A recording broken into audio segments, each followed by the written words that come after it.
Şimdi model neydi? Mitsubishi Colt. Mitsubishi Colt. Bazen ekran geliyor, bazen gelmiyor. Doğru Evet. mu? Şu an gördüğün gibi. Takılıyken hiç gelmiyor zaten. Takılıyken hiç gelmiyor. Isındığı zaman komple gidiyor demek ki. Tamam. Şimdi bunun bütün soğuk deyimlerini onaracağız. Tamamdır.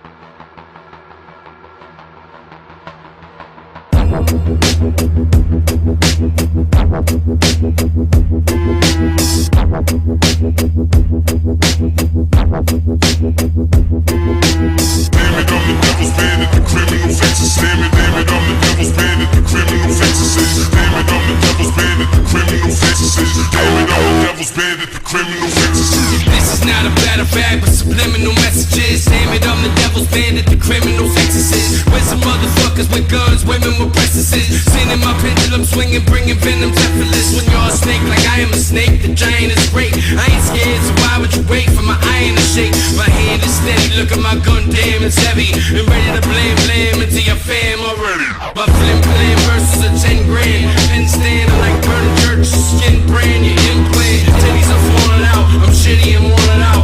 Only grim reaper in my city's a haunted house. So when you hear the door knock, now you see the warlock. You see it come before the trigger's pulled and you're Şu an hazır mı? Evet, hazır.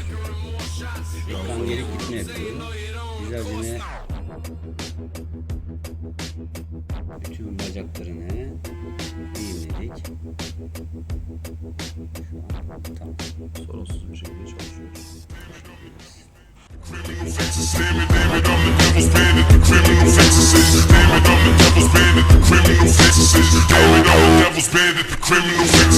This is not a battle fact, but subliminal